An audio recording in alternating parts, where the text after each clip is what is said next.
Okay.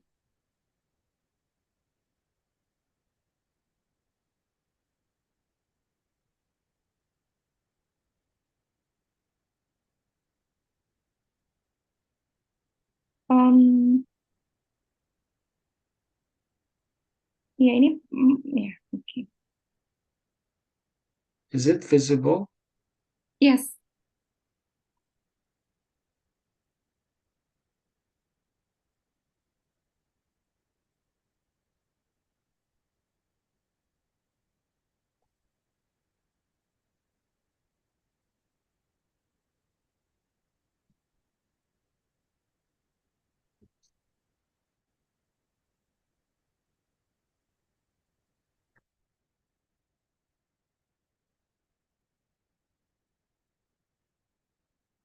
Yeah, so I can see that in a green frame, the full screen presentation is shared with you. Yes. Yes. It is well shared. I also see it is clearly here. Thank you. You're welcome.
Bismillahirrahmanirrahim. Assalamualaikum warahmatullahi wabarakatuh, and a very good afternoon and good morning for Professor Kishia. Am I audible? Yeah. Good morning, good afternoon. Yeah. Morning. Yeah, today we will, sorry. Okay, my screen is still blue. Okay. Okay, today, welcome to the 3-in-1 program. The 3-in-1 program is a collaborative academic activity between faculty, professors of specific courses at the Faculty of Economics and Business of Brawijaya University, visiting professors from foreign universities, and practitioners. My name is Farah Pangestuti. I am your MC as well as a moderator for today's event. And first of all, I would like Dr. Paul Ferry Prasetya to give opening speech for this event, please. Okay, thank you. Bismillahirrahmanirrahim. Assalamualaikum warahmatullahi wabarakatuh. Good afternoon and good morning, Professor Marius Kicia, Dean of the Faculty of Economics, the Maria Curie Sklodowska, University in Lublin, Poland.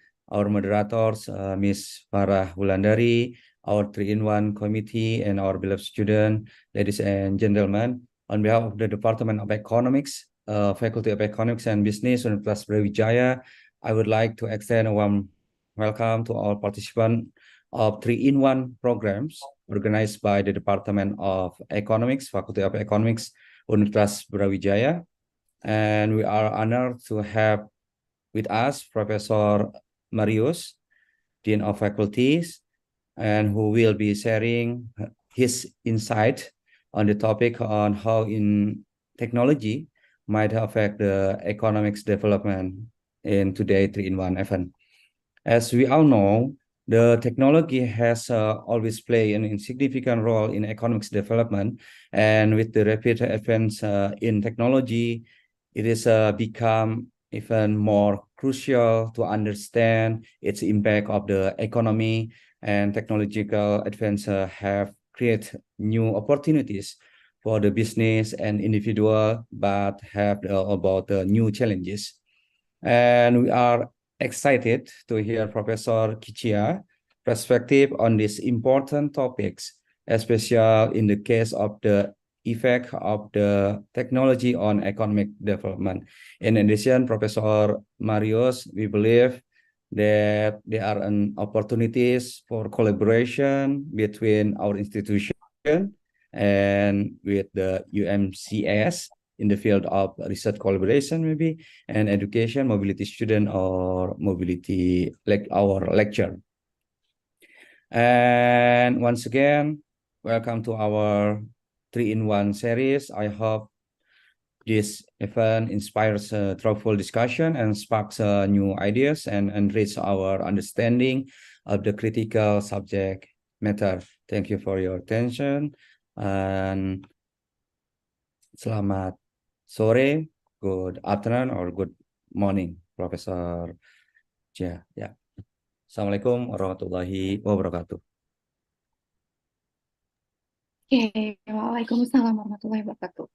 Okay, Professor Kicia, the participant for today's lecture, I see here some lecturer too. So it is not only students from undergraduates, student, and also from the postgraduate program. And I see also some lecturer and the tutor here. So first of all, I would like to introduce the participant to our speaker today. He is an adjunct professor at the Department of Banking and Financial Markets, Faculty of Economics in Marie Curie Sklodowska University in Lublin. He is also the Dean of the Faculty since September 1st, 2020. He has an MA in Economics, an MSc in Mathematics, mathematics, a PhD in economics, and a habilitated doctor in the disciplines of economics and finance. He has published over 70 scientific papers, chapters, and books on the topics of capital markets and investment decision making. He has also been involved in various research and innovation projects, as well as business consulting and supervisory boards. He is interested in experimental agent model of the stock market and modeling investment decisions by its participants with behavioral biases. He also enjoys traveling, movies, poems, and music. Yeah, I translated from the UMCS website. Okay, Professor Kisia will speaking to us today on the topic of technology and economic development. But before we begin, let's us take a moment to review today's agenda. This lecture will take 1.5 hours for oral sessions, and Professor Kisia will have about 45 to 60 minutes to present the lecture, and as usually, it will be followed by the Q&A sessions. Yeah, our topic for today's lecture is how technology might affect economic development. Well, it is an interesting and very relevant topic as technology has the potential to play a transformative role in economic development, especially in the developing world. One of the reasons is that it can help to boost productivity, create new jobs, and expand markets. For example, human innovation, including remarkable advancement like artificial intelligence or AI, have transformed our world, making our life easier and more connected, but they've also raised questions and challenges. Today, we'll explore how technologies, including AI, maybe are changing our life and the potential they hold for the future. We are honored to have a special guest who will share their insight on this topic. So without further ado, the virtual stage is yours, Professor Kisia. Thank you very much. It is my pleasure to join with the University of Brawijaya for another activity. This is not the first time when we collaborate, and as you've mentioned, I truly believe that's the introduction to further developments in our research and teaching collaboration. Last week, I attended the conference in Konya at Selçuk University. The conference on current issues in business, economics, and finance was co-organized by University of Brawijaya. And we, as the faculty, were co-host of this conference. So we discussed also possibilities for collaboration between our universities and faculties. And we're very happy. And I would like to thank you very much for this invitation. Also because I assume that just like in Poland, in Indonesia, and all over the world, these discussions about current issues related to developments of the technologies, especially related to artificial intelligence and its applications into economic and business issues, and also everyday life, is getting more and more intensive. During the last year, I've participated in several conferences, symposiums about how AI can change our lives, how can change business models, how can affect the economy. So this is a perfect topic for the future that is happening now, and we are the part of it. And the way we shape and use this technology and create some environment for the future to also introduce some regulations about how AI should or should not be used, can have an important impact and effect for the future of economies. It doesn't matter if we are in Poland or in Indonesia or wherever in the world. That's a global issue. So I'm very happy to be a part of this international discussion about this topic. But first of all, I would like to invite you to my home town, Lublin, or city with over 700 years of history. I can see the main square of that historic part of the city, but the city that is very young in terms of society and inhabitants, because we have about 80,000 students compared to over 340,000 inhabitants in total. So they account for about a quarter of those who live in Lublin. They study at 5 universities, public universities. My university, Maria Curie-Skłodowska, is one of these universities, and we are open to students from other countries, offering, among others, other programs in business analytics and data science, which was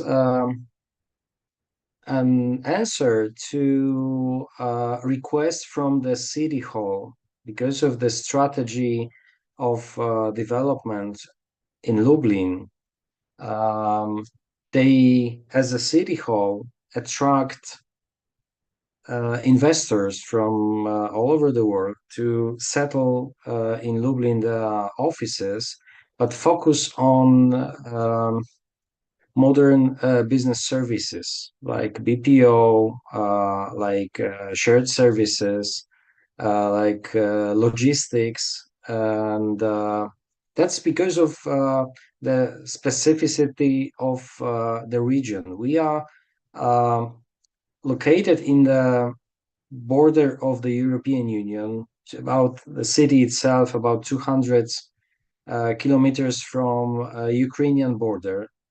Well, we are not directly affected by the conflict or the war in Ukraine, but the region itself has some kind of um, intelligent specialities to focus on and to use its advantages and resources for the well, the best way how we can, as a region and the city, develop. Which is also related to technology. Digital society is one of these intelligent specializations for the region and the city. Logistics, green economy, high quality food, and healthy society. That's how we define the way how we would like to develop the areas that we would like to um, support in development. And me and my colleagues designed also the strategy of development for the city and also for the region, which is compared to other regions in Poland. Uh, well, it's not an agriculture region, but from the past, from the history, the share of GDP that is um, produced by agriculture in the Lublin region is higher compared to other to other regions. It's about 5 or 6% of GDP compared to about 3% in Poland, but that's what defines our way of development with also services, modern services, and not so developed industry. But what we do is try to create an ecosystem where all players are involved and play together for the future of the region. The city hall, those who rule the city and the region, companies, investors, representatives from the financial institutions, and education sector at all levels. We are focused to deliver um, joint programs to support this development. It wouldn't be able also without technology that plays a significant role for the business, also for us as the higher education industry. And that's why it is important to discuss about these issues related to, in general, that's the agenda, economic development related to innovations and technology, some matching points, some areas where they intersect. A short review from different economic theories, how they highlighted or did not focus on technology as a matter of fact, and some empirical evidences from all over the world how technology changes our reality, our world.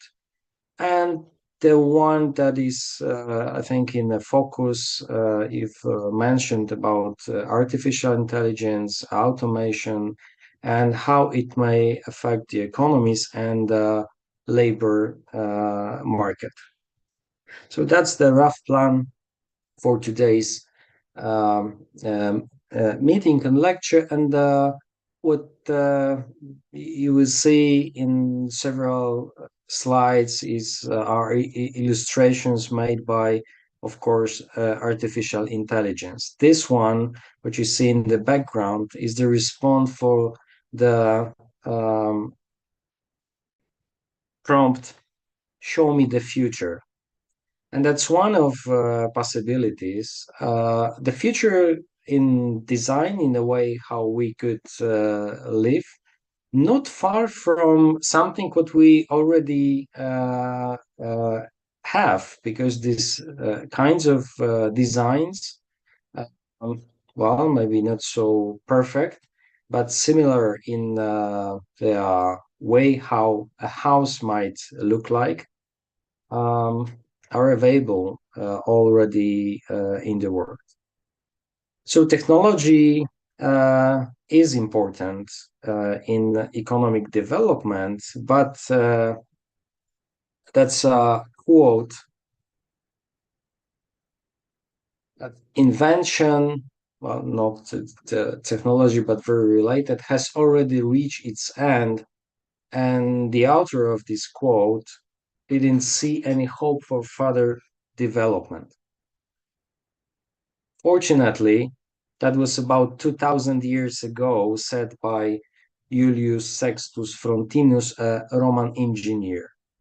So he was very mistaken, where he perceived his reality and the way how they developed, looking for more, but having in his mind and at the back of his head all his experience. We know that the history developed in an absolutely different way, and the technology is still developing, and innovations. There are a lot of possible innovations still. But the thing with today's world and the technology that, well, is a revolution in this world, is limited to our experience as well. Sometimes, of course, we see the potential in innovations and technology, but still, models of forecasting and the way how we look for the future is strongly limited with what we've already experienced, what we've seen in the past. So that's the one limitation. We don't see all possibilities that may happen. And because of the pace of these changes, how fast and faster they become, it is also hard to estimate where we will be in 10 years, 5 years even, or 20 or 30 years. It's the far future related to technology. But from that theoretical point of view and some introduction, of course, we discuss from different theories, economic theories, how technology innovations are important for the growth theories and the process of including technology as one of the puzzles for the future development. We know that technology is not the ultimate solution. It would be nothing without other factors like ourselves, that humanize to some extent the use of technology. And only when we match these all factors, the impact of that combination will be the strongest.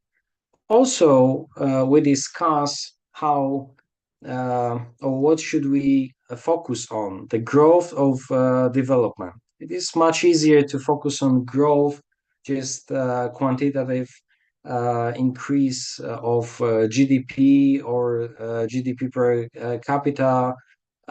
But we know that's not the what we should focus on. At the very beginning, it is of course important for less development countries to increase the quantitative measures of the economy, but technology finally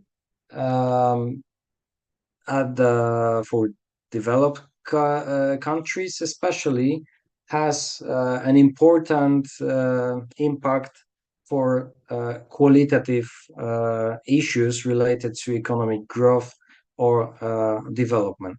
So it's rather not the GDP as itself, as a measure also of the results that we can see in the economy, which is recently also criticized, that it doesn't show how or doesn't reflect how the economy is developing because of other measures related to that happiness, healthy life, and other rather qualitative measures that from different perspectives show us the way how we could live, what's not only the wealth, but what's the quality of life is more and more important. So in these terms, it is important to look how these technologies and innovations reflect economic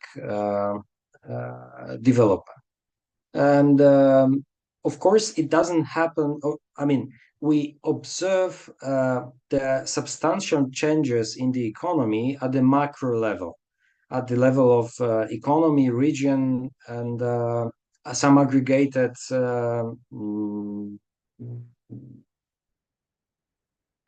values or processes. But all these changes that are really important are happening at the micro level. So we can, of course, expect that technologies will be introduced in business models.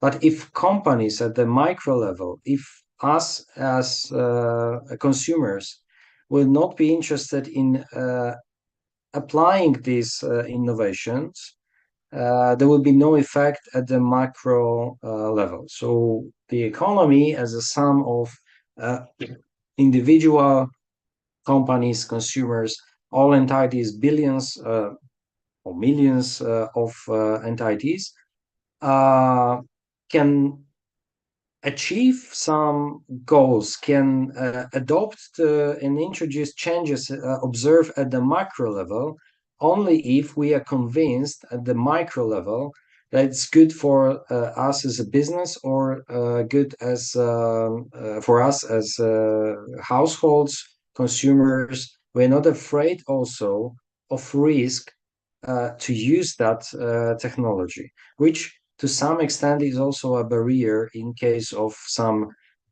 new financial technologies.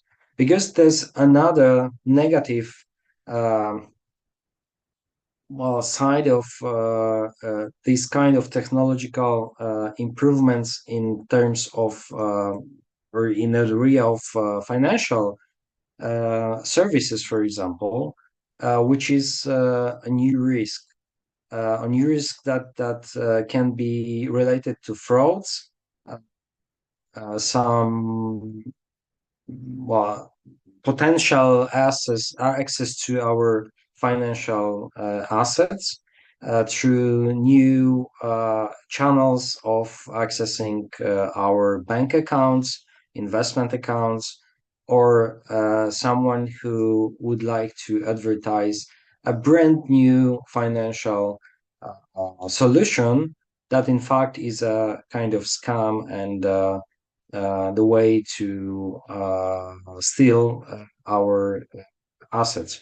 These um, events, unfortunately, and activities are happening along with the introduction of technologies in our everyday life or business. But we know that it is unstoppable. Sooner or later, technology will change our life, and the question is whether we should accept these new solutions or not. But when we uh, well go back in time to 19th century, um, first classical economists like Ricardo or Malthus, they didn't recognize the importance of innovation and technical progress as a part of economic development. Of course, that was absolutely different in terms of way how the economy operated in 19th century, but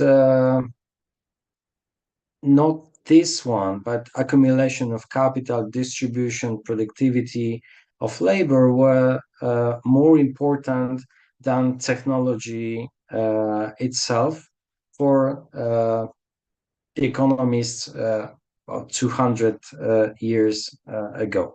But from that, the evolution through other economic approaches, theories, highlighted the importance of the economy, but not in all cases. Just like in case of Marx, well, he's seen the potential of technological progress, but according to his approach, that substitution between productivity factors, labor, and technology, was dangerous for the labor. So if he focuses on employees and the way how they can, be lost his job because of technology, that was obvious that technology for him was not so important and highlighted. That's a story from 200 almost years ago, but I remember a discussion in 2004, I think, in Polish Parliament, where we had a recession, and there was discussion between our members of the parliament whether we should introduce uh, new technologies to boost the economy, to mm, to support companies to invest in new technologies, because that can be a solution to solve a high 20% unemployment rate, which was the consequence of that recession. Or maybe we should protect the market from the new technology. And I remember in 21st century, one of the members of the parliament that announced that we should for forbid to use new technologies, or focus rather on traditional one, the one that consumes a lot of human, labor, not technology. So make some steps back instead of going forward, and do not rely on new technologies that can create new labor and demand for employees, but rather make a barriers to introduce new technologies, because that's how companies will not be effective in terms of business, but they will focus on consuming a lot of unemployed from the labor market, which was quite surprising, and it didn't happen. Poland is one of the countries that focuses on introduction and application of new technologies. We don't have limitations, and we are in also with some policymakers supported in investment that can introduce new technologies for the development of the whole economy. So in the 19th century, John Stuart Mill was the one that appreciated innovations and believed that technological progress and all these improvements would, in the long term, save us from consuming all the resources, making this process more effective. And that's how we should implement new technologies to make economies stronger. It was even more highlighted by Joseph Schumpeter, the one that for whom introducing innovations was a key part of the theory of the economy. And according to his approach, without innovations, the economy could not have positive interest rate growth and would be stable finally. So that is, introducing innovations and technology in economy is a constant way of pushing the economy at a higher level and developing wealth and quality of life for the society. And on the other hand, the way how business can benefit from taking risk, because if we introduce new technologies and we are innovators, we get that rent for being innovative. Of course, with the risk, of course, we can fail, but that's how we can be motivated to develop and to become more and more innovative, effective, and earn from that as the first innovators. And awarded with the Nobel Prize, Robert Solow also focus on that part even strongly in the 20th century, not only to the way how innovations and the economy can be financed from savings to investment, and how this relation can affect the way how the economy is being developed, but dividing or decomposing the economy. I mean the growth rate into what we can measure and is related to the capital, what we can measure and is related to labor market, and all other issues that are related to how the economy is equipped with technology, innovations, with that total factor productivity, was the key issue of the concept. So if we can see what is missing, then we can measure how, to what extent that all factors impact the economy, and all that technological efficiency, the progress, innovations, economy of scales because of these new innovations, and also how the economy is organized in terms of institutional factors, are all reflected in that total factor productivity, and that allows us to compare the impact of innovations to the economy. But all these models were, well, considered the technology and how it can affect the model itself of the economy. They considered it as exogenous variable. So from Romer, we know that if we assume that development of technology in this model is a part of endogenous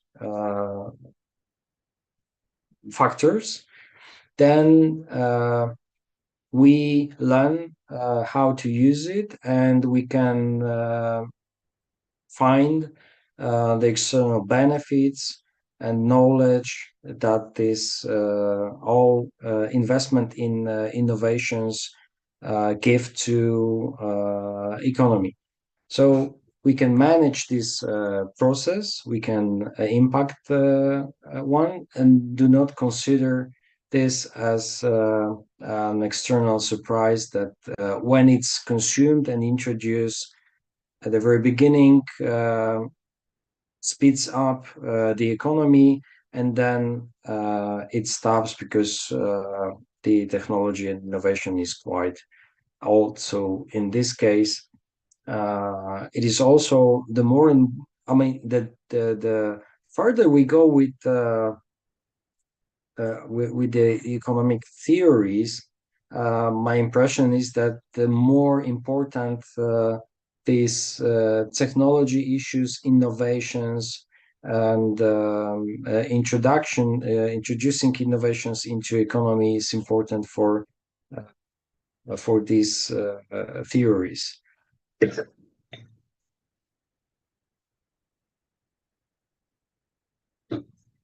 And it was the same in case of the model proposed by Lucas to these modes of production and external benefits that accrue to the economy as skills and productivity levels to increase the effects of economy. But they are also compared or related to the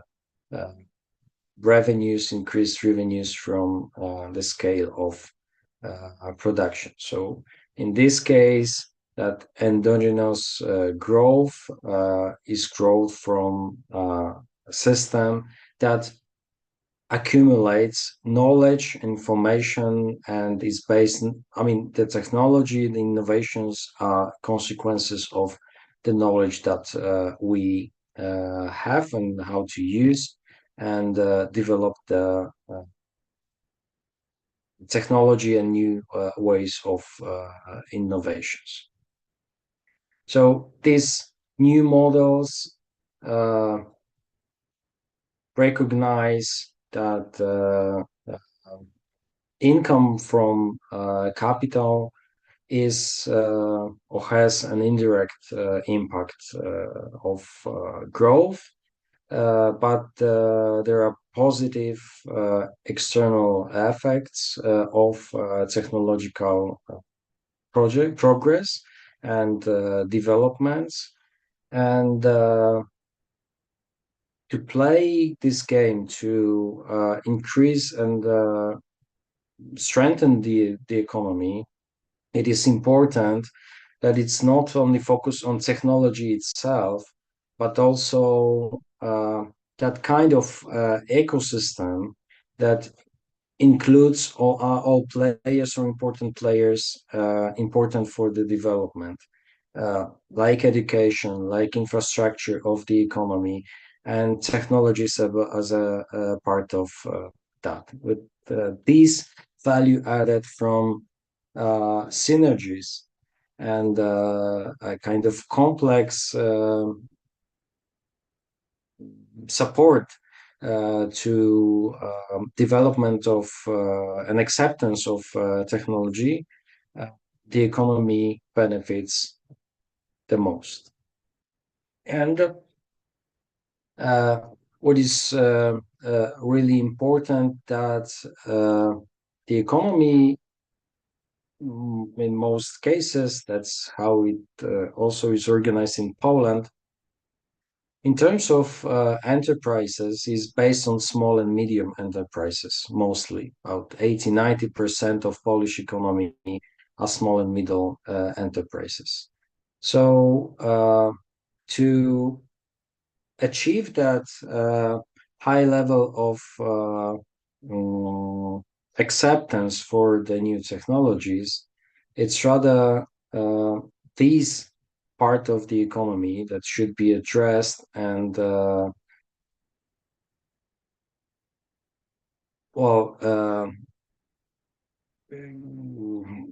supported in acceptance of economy of innovation and supported also in terms of financing to invest in innovative technologies, but not the large companies. I mean, they are also important, but they can afford to introduce these new technologies or develop them as themselves. But the effect of the mass effect can be achieved when these policymakers focus also in a larger sense or a larger scale for innovative development for medium or small and medium-sized enterprises, where the access, especially in low developed countries, to capital for them is quite low.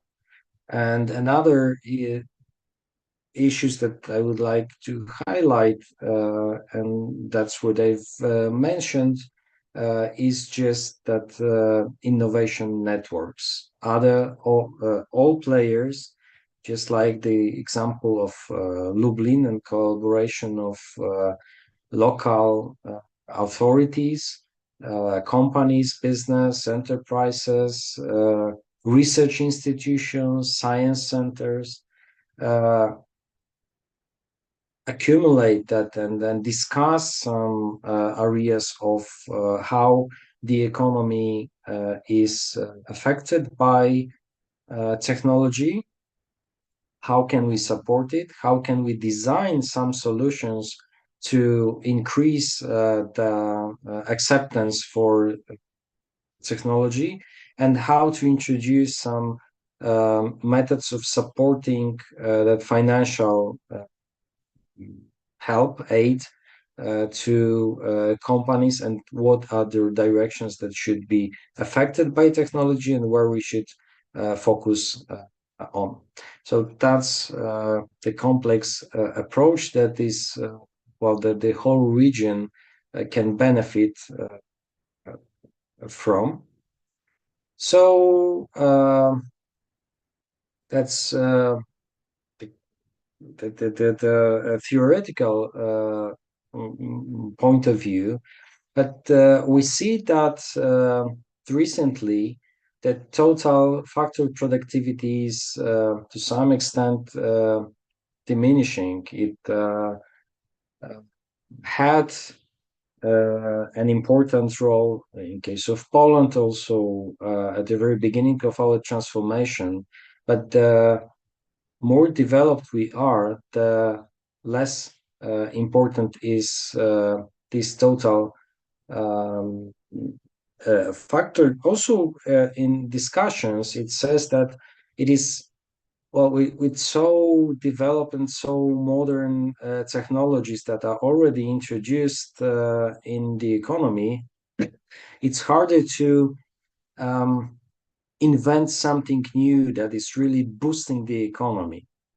Because when you're at the lower level of development, some at first, of course, assuming that the economy is stable in terms of political, institutional level, and then there are some inefficiencies that can be solved by introducing some even institutions that are important for the economic growth, for example, a stock exchange or development of capital market that can increase growth rate for about 3-4% a year if it's developed. But then these new channels of transferring capital become quite well common.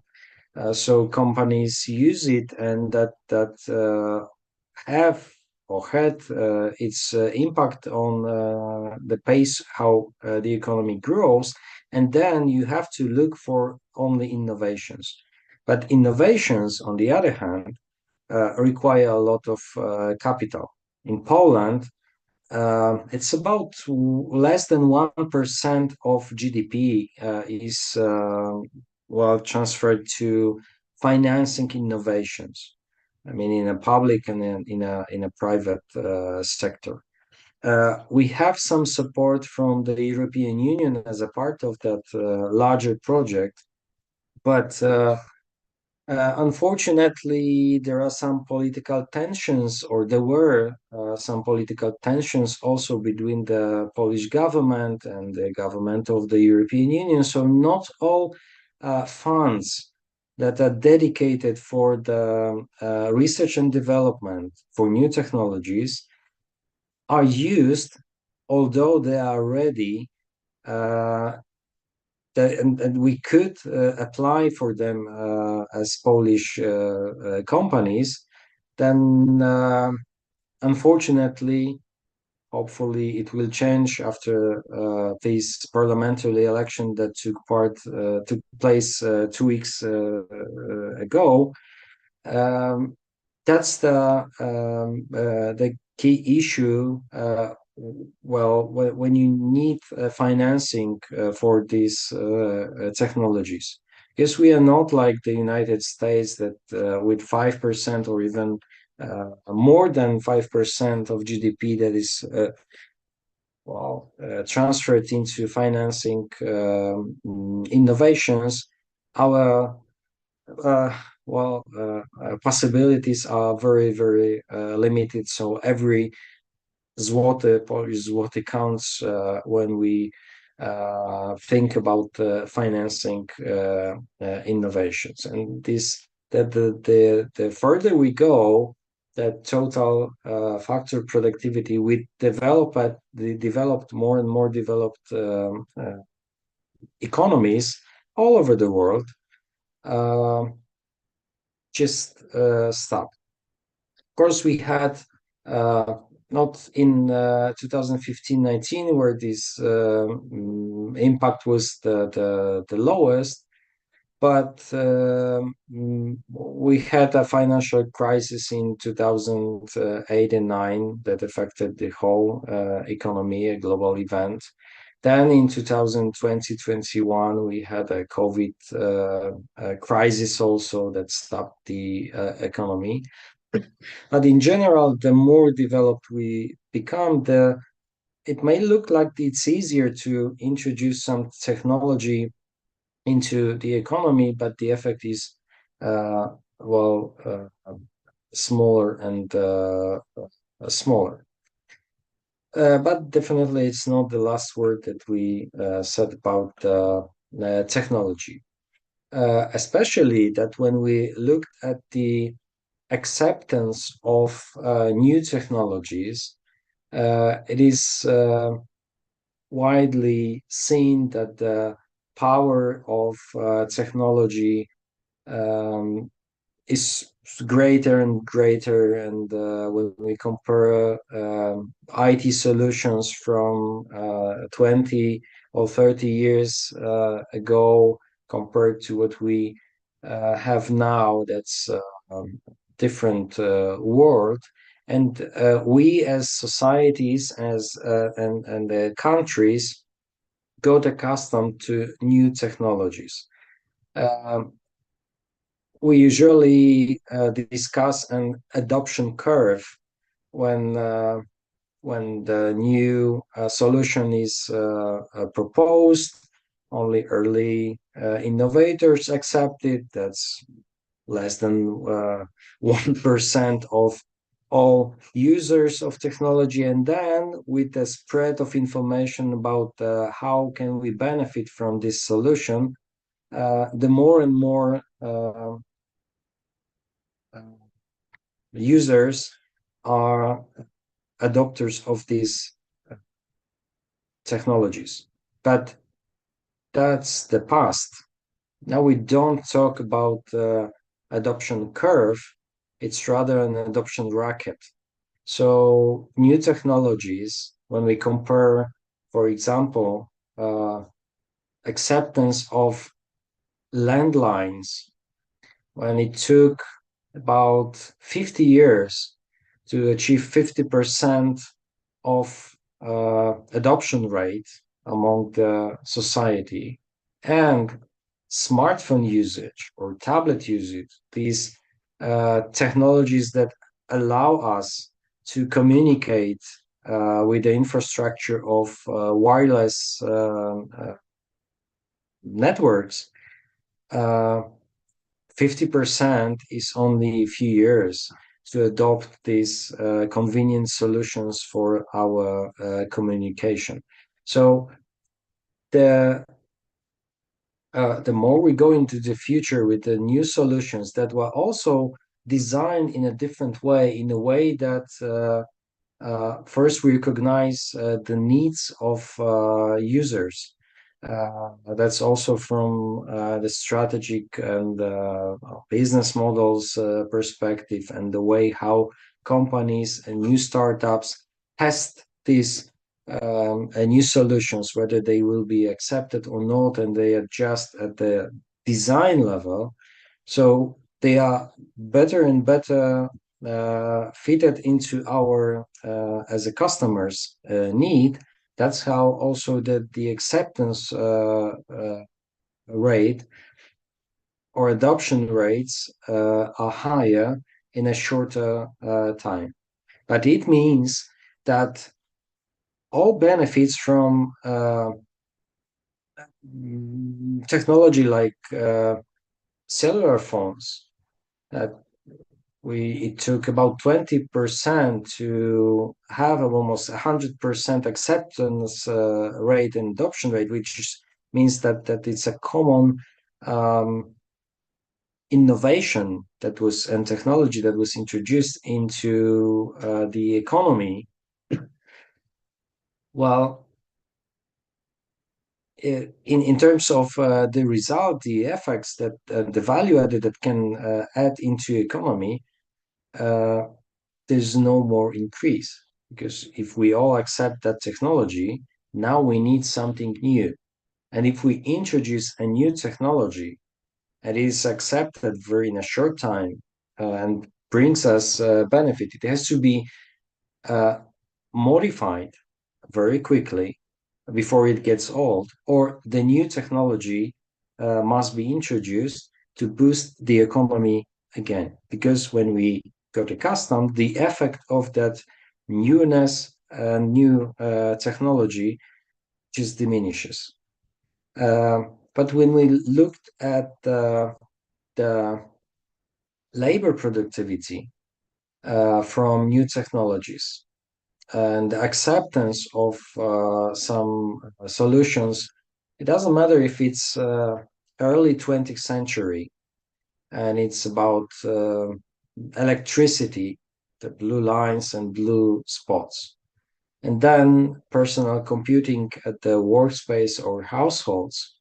It takes about the same time to accept it at the same level, but it also impacts electricity, the productivity of us as employees, and the way how we can use these technologies at our households. But it's a similar effect of increased productivity with some delays when the acceptance is quite uh, or exceeds that 50%. So that the mass effects, only when it is achieved, uh, can, well, return to the economy. So that's the same issue with new technologies, that we expect that they can boost the economy and economic development now, related to that artificial intelligence and new way how we process data. Uh, they have to be common if we want to see the effect for the economy, not just well, something that we can see, try, and forget not to introduce in our in the way how we operate as consumers and the business. So to do this, we need well, two sides to be merged first. That's the hardware. On the other hand, it's the software. So we need solutions, but we also need uh, some. I mean, the way how it is used with the best or better, the most effective way. And we see all these achievements from software technology, winning with chess players, gold champions, without even learning that AlphaGo program had no, it wasn't trained, because the IBM solution that Deep Blue that played with Garry Kasparov was learned how to play chess. In case of DeepMind AlphaGo, uh, it wasn't learned. It was an open software that first, by itself, learned how to play Go by observing other players, and then it learned so well, it recognized moves and the ways how to play to be a champion, to make it better than world Go champion. So these are very visible evidences for how the new technology can be applied. But of course, now with this the focus of our attention, OpenAI solutions, ChatGPT, and other that are based on well, they are limited to some areas of our activities in processing data, analyzing, searching for the information, and producing, as a matter of fact, these um, text effects. Can on one hand substitute us as humans, but on the other, they can support us in achieving perfections or being more efficient. So the question is where or which direction we will go. But when we looked at that way how technology impacted the economies, at first, these developed countries relied on in 60 or 80% in total factor productivity. But compared to 19th century, it was only 30%, so it doubled. But it is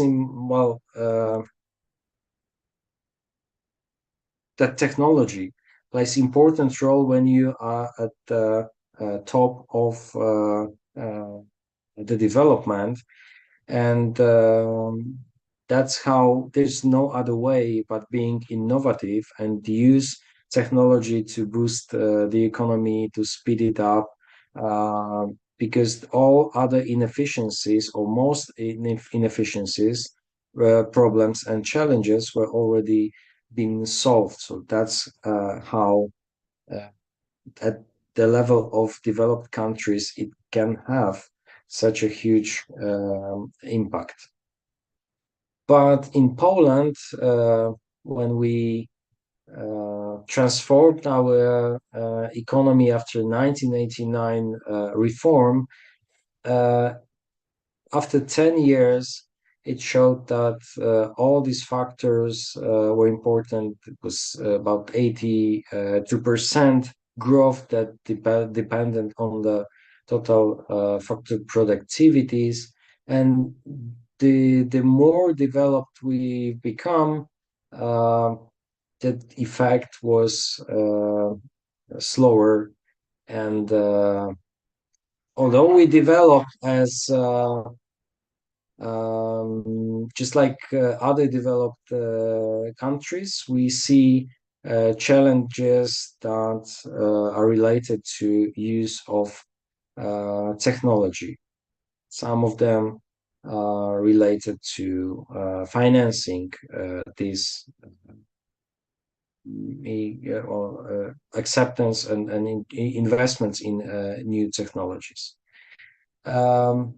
But we know that in case of Poland, there's no other way, and we have to focus on that innovation activities, patenting, solving, or proposing new solutions for the current world, not only in Poland.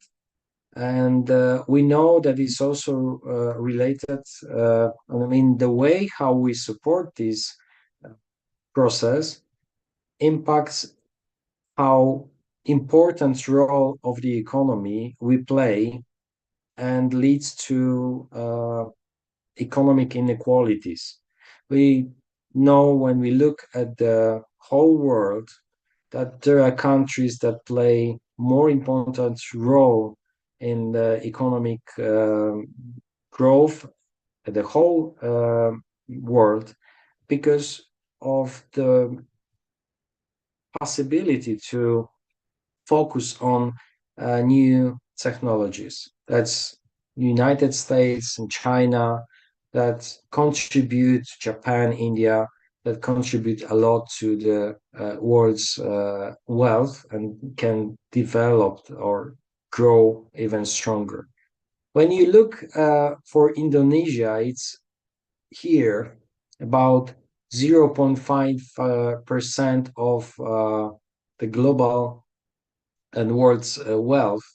On the other hand, is Poland with almost the same 0.49%. So we are at the same starting position in different two parts of the world with probably different, for sure, different economies with different um,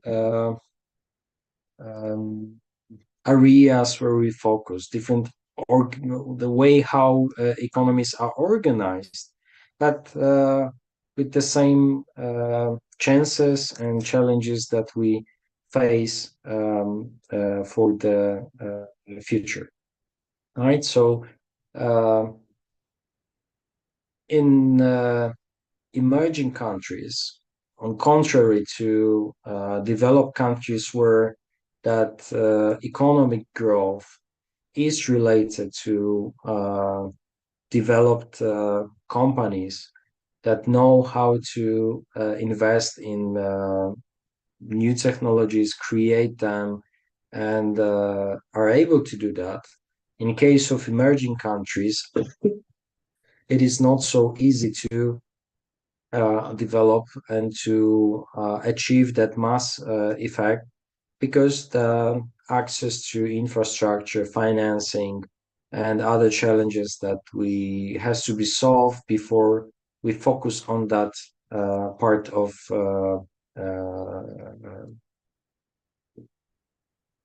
economic growth that is related to technology.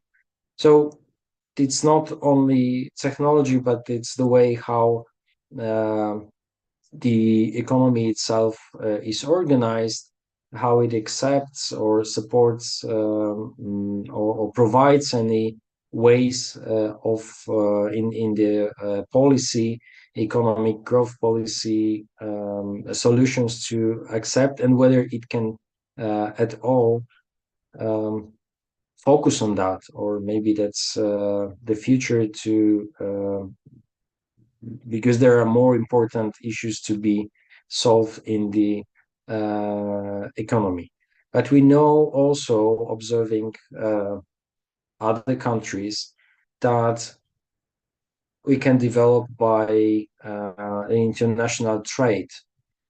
Exporting can be important for the economies if it's focused on the high technology as well. So it's not only the benefit for us as innovators to and most when we introduce new solutions, but when it's sold worldwide, accepted worldwide, it has the best, the most effect for the whole economy. So openness and focusing not on traditional goods, but not but these high tech, modern solutions is also part of the um, economic development through um, international trade. And that's another evidence from Canada here, where innovation and companies that are focused on innovation and some accumulation and discussion how this conference, how this technology and new ways of collaboration can impact the economy or companies. It is also visible in Poland that networks, consortiums going together and solving the same problem for the industry has important impact because together companies can solve the same problem, sharing um, resources that can help in achieving that. In Poland, sometimes it's quite different. We didn't learn after almost 30 years of the market economy that it's good to collaborate between companies. They rather try to compete, and it is, well, maybe not unlikely observed that companies collaborate when they are key competitors in the market. Um, but these solutions and some uh, networks of companies is quite not often observed in the economies. That's one of the activities. On the other hand, that authorities in Lublin try to introduce to cluster companies that focus on the same area and try to well moderate their activities and help them achieve goals when they work together instead of competing, especially when the ideas of accepting and investing in new technologies and sharing new technologies is in their focus.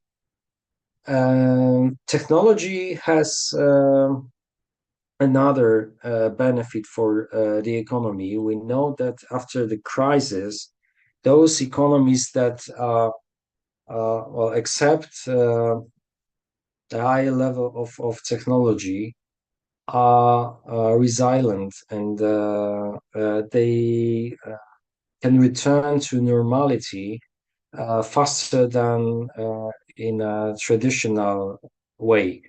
After the financial crisis, the new normality term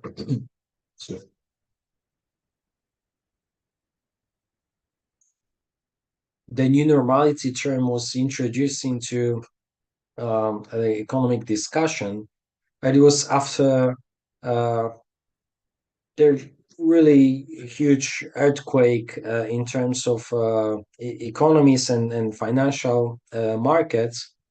But then, because of COVID, 15 years later, normality to zero and return to economy after all close-ups and restrictions that were introduced during pandemic and called normality to zero were introduced as the term.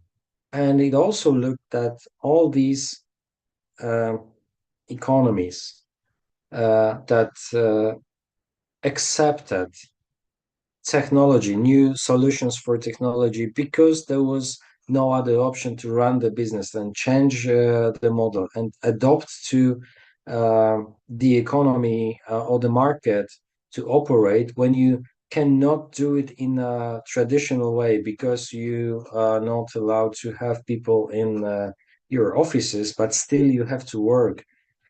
We can also see this at even my university. If it's not the COVID, probably we wouldn't have also this kind of collaboration. We now deliver some part of our lectures to our students with in online lectures as alone on online lectures with some platforms for learning. And of course, it would take some time before 2020 to adopt these new solutions. We had them at hand, but only few of our colleagues used uh, Moodle platform and online classes to deliver their lectures. It was still acceptable, but not a common solution. Now we see benefits from that. We had to adjust, and now we are just looking for the way how can we mix traditional and distant learning ways of teaching to get more and more. Inviting researchers, lecturers from other parts of the world is possible now thanks to adoption of these new technologies in terms of operating our industry business. So it changed, and this kind of event surprisingly changed the way how we adopted some digital solutions for the economy with benefits that are observed in a different areas of economic development and how the business operates. So it is another reason to invest in the infrastructure, which is or required when you focus on digital solutions. To avoid blackouts, because the consumption of energy is well increasing because of all these solutions. But on the other hand, how do we produce the energy? Because we need more and more. Is it a green energy, or is it just exploring natural resources and producing this energy from coal as it used to be, but on a larger scale, which as a matter of fact, impacts the environment and is against the sustainability and sustainable development of the economy. But on the other hand, what we observe, even during the crisis times, or maybe because of the crisis, all those who are not afraid to innovate during the crisis outperform other businesses. So they boost faster, they develop faster when the economy grows, but also give extra return premium. They create more value when they are innovative. So through this, when companies become wealthier, more effective, but only if the number of these companies is large enough, it can be observed also at the whole economy. But if we want to be future leaders in business, in different industries, innovation is a must to change the economy and the economy structure. It, of course, changed a lot during the last 150 years. We've evolved from economies that were mostly focused on agriculture.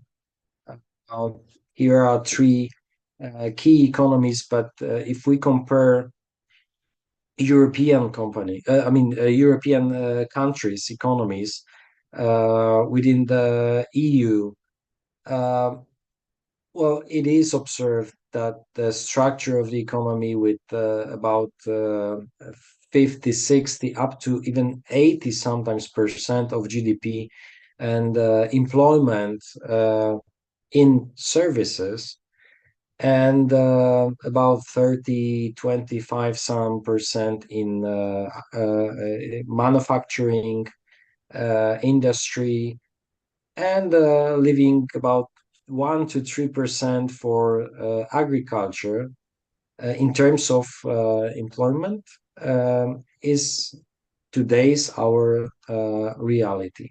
So it means that with the technology also that supports solutions delivered in services, which doesn't require a lot of capital, but allows to provide your services in the more convenient way to attract uh, new customers, to solve and answer to their needs, even those that they are not aware yet. To design products is the easiest way with the help of technology, and that's one that can be what we could expect to grow, but as well all that automation solutions that are introduced in the industry, in manufacturing,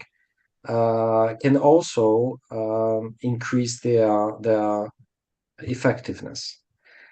But that's what I've mentioned. We have to also focus on the way how the economy can suffer. I mean, not the economy, but the environment can suffer from our economic development based on technology.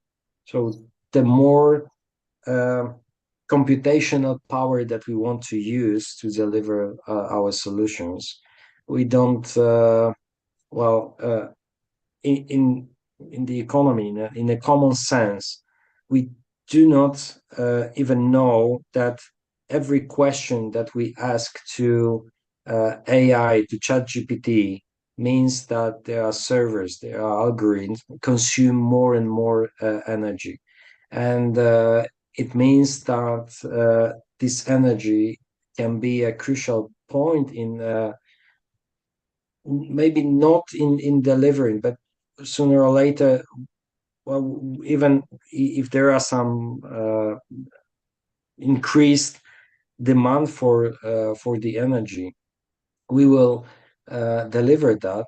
But the question is whether we can do it in a sustainable way, where we can use natural resources to produce green energy in a more and more way, or we can or we want to benefit from technology, but we don't care about the environment. And that's what I observe uh, in my country, unfortunately. Not only at the, or maybe rather at the policymakers level than companies. Companies want to go green, want to introduce new ways of energy sources. Uh, Also, us as households, for some time, were mm, well, we could produce our own energy from solar panels, and we were uh, there were some incentive tax reliefs, for example, the way how it can be uh, sold to the infrastructure that made us become not consumer but prosumers, with producing energy for ourselves and also for the economy. But unfortunately, they forgot to develop the infrastructure, the grid for the energy transmission. And even if we are, as Poland, can produce uh, more energy, green energy for ourselves, the economy cannot benefit from that because we cannot transfer it from one parts of the economy to another. So all incentives to introduce that green investments at a household level were stopped. And some green energy, like wind energy, uh, has limited possibilities and attraction to invest at. And it's not because of the lack of our possibilities, but it was because of the way how the government was not interested in introducing so large level of the green energy. So even if we would like to deliver this in a greener way and produce it in a greener way, there are some obvious restrictions related to the current policy in this issue in Poland. And just ending up, Okay. Yeah, sorry to interrupt. automation. Yes, Yeah, go. in automation. Sorry. Yeah, sorry to interrupt. We are running out of time. Maybe, yeah, I think, Just yeah, a summary. yeah. Automation is the one key issue that we don't really know how can affect the economy. I mean, the labor market, especially, because we know that it will affect, even if it's developed markets or emerging markets, some professions will be, uh, well, exposed to AI automation, like computing, like even what we do, educational instruction, some business and financial operations that can be used with AI solutions. So that's one issue that is discussed. Whether we need new programmers, coders at IT companies, because AI can deliver code the better way than juniors at IT companies. So these are risks on one way, and on the other, new technologies will deliver or give a chance for new occupations that are not existent at the moment. About 60% of today's workers work in occupations that did not exist about 70 years ago. So we know that there will be new millions of workplaces absolutely different from what we observe at the moment. So we don't still know. We know that the economy will be affected by technology, but the question is whether this future will be rather pleasant or mixed, or there will be some negative impacts. I rather like that picture. This one is also created by AI, the one with the house that was rather in yellow with the nature than this one, which is quite, well, not so pleasant, although peaceful, I must say. So thank you very much, Terima kasih, for this, for your attention and allowing me to share some impacts on technology and economy. And sorry for if it took too long. Okay, yeah. Thank you, Professor Kisha, for the insightful lecture. And I think it is clear from your presentation as well as you documented many empirical proof that technology has the potential, has the power to play a major role in our economic development. I would now like to go to the questions, which is much here, many. So maybe I will pick one because of the time. This question is from Sakti. The first question, Adela Sakti. I will pick one, just one from those two questions. In what ways can technology-driven sectors like fintech, biotechnology, and energy contribute to sustainable economic development and address global challenge like climate change and public health? Mm-hmm. Okay. Well, just like in the whole economy, and these new solutions, technology solutions that are related to AI and other new achievements in technology allow us to introduce new business models. So something that was inachievable without technology. Now it's possible. Just an example from Poland. I advised to one company that deals with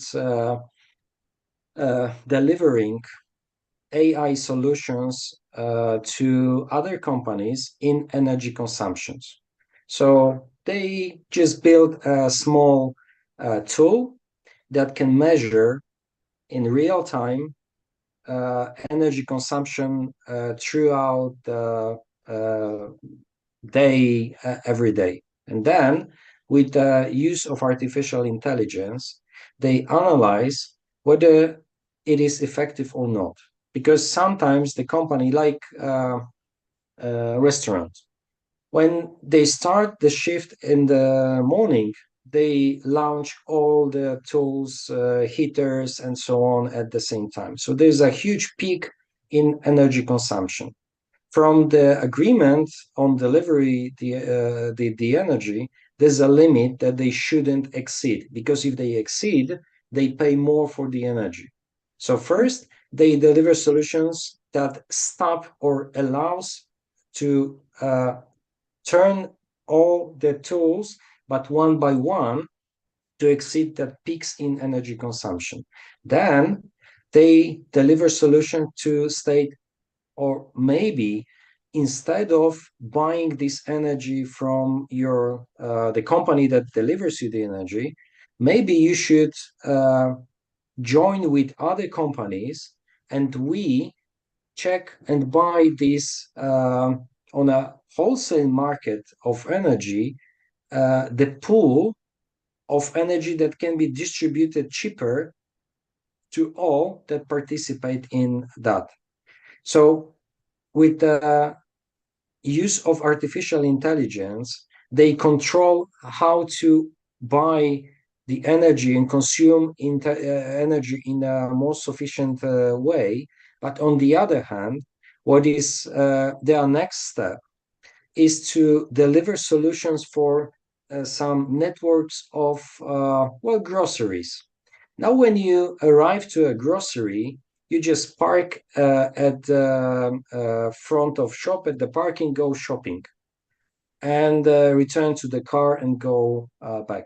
When you have an electric car and the grocery is not only a seller of goods that you can take from shelves, but they have a kind of energy bank outside the grocery.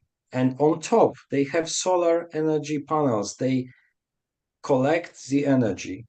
Then, when you arrive to that kind of grocery for shopping, you can stop and not only go for shopping, but also charge your car with that energy that is collected from the solar energy and collected in banks and delivered to the car, sometimes maybe free of charge or at a small fee. So at the same time, you do not consume the energy that comes from other plugins that you return to your garage, home, and then you charge the car. So it wouldn't be possible without that technologies. But that's just an example how this technology can affect the way we can become more environmental friendly and sustainable and share these resources we have with the use of technology. Okay. Yeah. Thank you, Professor Kitia. I know that the time is running out, but I would like to use my privilege as a moderator today to deliver one more question, if it is allowed. Is that possible, Professor Kitia? Yes, of course. I'm at your service. And if there are more questions, you have my email, so you can contact me. I'll be happy to answer them. Okay, yeah, many thanks for that. Yeah, artificial technology, artificial intelligence, AI. By the way, I am a big fan of AI, and I am happy for the transformation of the AI, especially ChatGPT. As you mentioned in your presentation, that on the one hand, AI is automating many tasks that were previously performed by humans, and it leads to some job displacement. But on the other hand, AI is also creating new jobs and, yeah, or new opportunity for industries. We are facing it right now. And what should the government do to cope with that innovation technology? And in which area and that the government should invest to the society to be ready to compete in this new era, the normality era? Thank you. Mhm. Thank you. It's a good question. We are all, as a matter of fact, at the very beginning of that journey with artificial intelligence. Well, we know that in some areas, the impact of substituting human employees or with artificial intelligence can have a negative impact on their employability. If it's a common task, if it doesn't require much skills, and the production line will be automated, so the number of low skilled employees won't find any new employment. On one hand, the company gets extra premium because they don't have to pay for their salaries, some contributions, and so on. So they can invest, then they can earn more. On the other hand, there will be a group of past employees that will look for new ways of employment. And it means that one of the solutions would be, which is also discussed in Poland and in the European Union, a new, and worldwide as well, a new technology tax for those who introduce new technologies but do not employ. So the contribution from that task would be transferred to help all those unemployed because of technology, to help them gain new skills, to adopt to other possibilities, to learn some new abilities and find the employment in absolutely different area of the economy. So that's the general, because we will learn how to use this AI solution, and also companies will know that, and we as a household will know. So that external negative effect can be just increased unemployment. I mean, shifts in labor force from some industries, but with the help from those who, as a matter of fact, caused that increased unemployment because of adopting technology. So it would be great to have just a CEO, shareholders, and technology without any employment, just making the business, right? But it is impossible because if we, everyone will be fired and they will look for some new employment. Someone has to help companies. If there is no tax imposed by the government, they won't do it by their own.